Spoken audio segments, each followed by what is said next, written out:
What's up, guys? Welcome back to Ranting with Wrenches. So if you're joining us for the first time, my name is Joe. This is Ricky.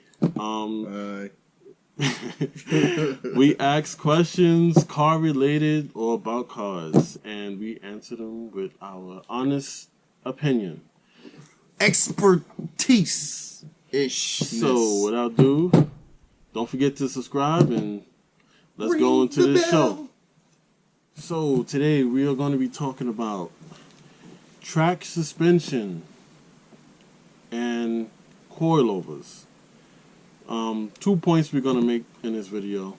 The difference between the two and what should you buy for the use of your car.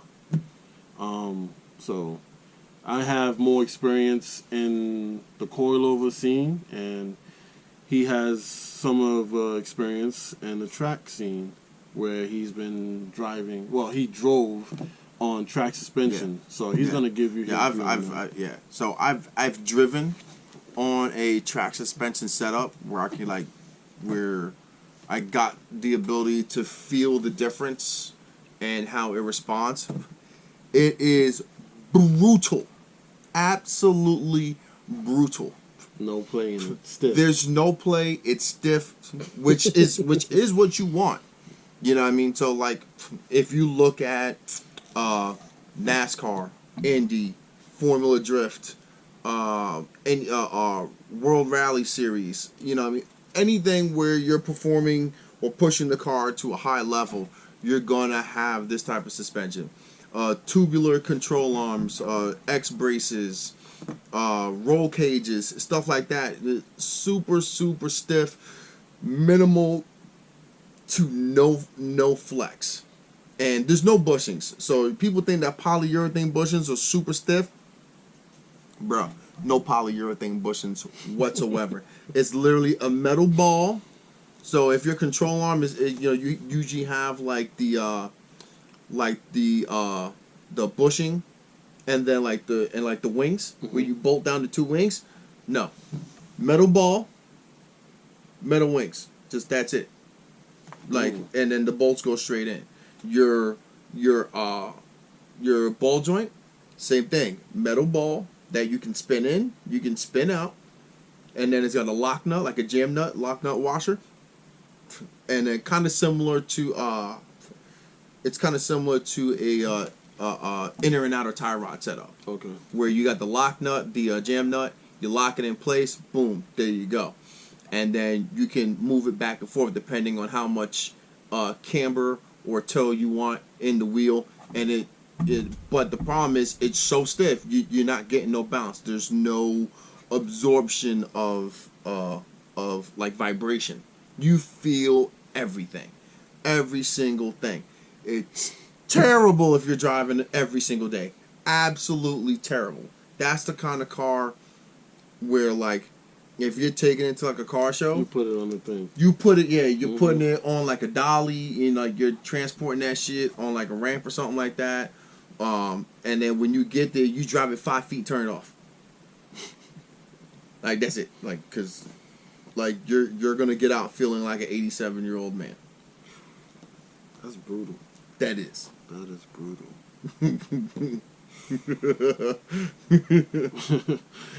Yeah, just like you said, there's people out here who think because they got stiffer coilovers, they think, oh man, that's the worst. No, it's not. It's not the worst. But a lot of times when you have coilovers, guys are just trying to get a more responsive drive and lower their car. Yeah. Yeah. That's the thing. A lot of the people, when they get coilovers, just like you said, either lower the car, and they just want to reduce the roll of when they make turns or whatever crazy stuff they do these days. But crazy kids. No, they got like, there's a couple different coilovers they got. They have the basic ones, which is what I bought for the Subaru. The basic 10Z, which you reuse the top hats from your stock suspension, and you just put it on that. Okay. So that's literally just like a plug and play. Yeah, and that's like $500. So that's probably the cheapest coilovers I could probably find for my car. And then you have, of course, the knockoff brands, and you have the regular coilovers, which comes fully assembled, and you can adjust it, but some of them don't come with the stiffener, so you can't get that dial on the top to stiffen the suspension on. Yeah, I know what you're talking about. It's the damping. Yeah, it's the damping adjustment. Yeah. But then, those are expensive. Like even if you get like a mid-grade budget ones on eBay, you're looking about 500. Granted, it's 500 for a kit, front, rear, springs, and all, versus maybe like 500 for like just the front. For like a big name. But right. I've seen those, like you got like the like while they're still on the car, you can turn it to like like 8 or like -5 or something like that, and like really dial it in depending on how much bounce or flex that you want. Yep. And they have one more. They have one where it's besides like air ride, suspension, which is a different thing. Yeah. But they have ones where it's electronically controlled. So it'll come with everything, the dampening, the whole thing, but air cup? You could actually wire it to a whole different system. Electromagnetic. Yeah. The electromagnetic. Jesus Christ. Dude, no. If you're putting an electromagnetic controlled suspension in a car, you better be in like a Rolls or freaking like at least like a what's the top, like a S-Class Mercedes?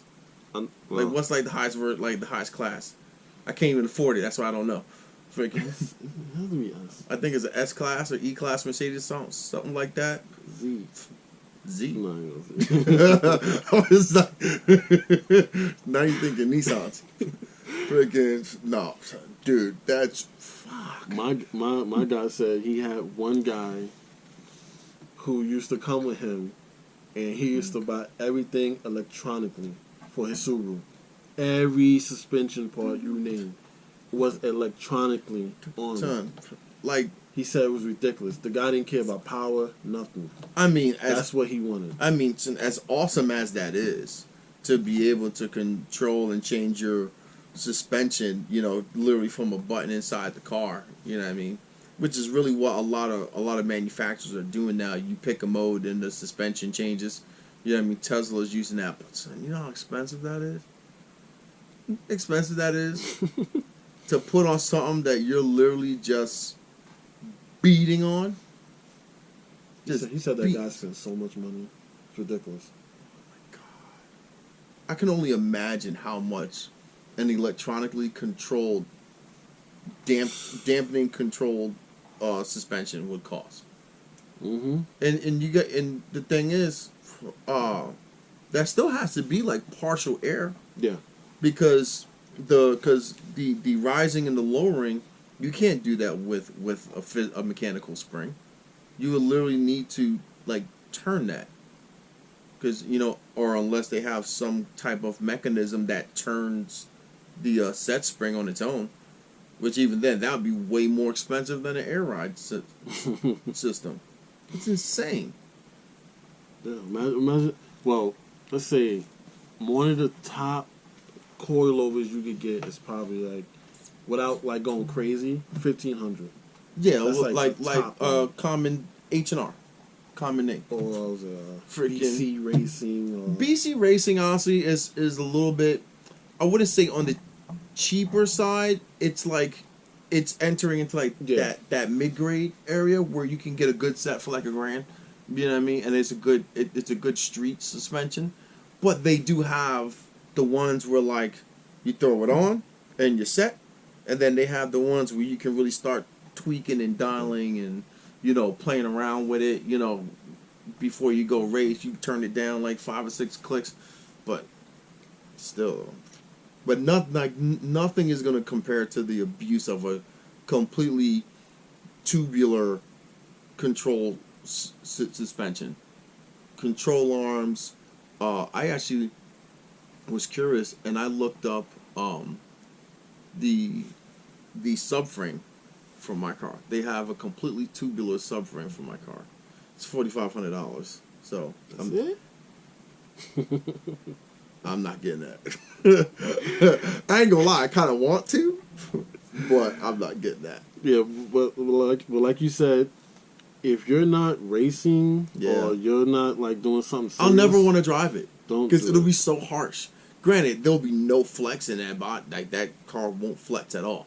But I'll never want to drive it because it'll just hurt. Yeah. You daily your car, just get a nice set of coilovers and call it a day. Yeah, I don't have to agree. I don't have to agree on that. A nice set of coilovers, something that'll last you a while. Yep. Call it a day. Enjoy the ride. Exactly. Or maybe if you're bougie enough, air ride. All right. That's going to be the end of this one. Like, comment, subscribe. And as always, Wrench Daily.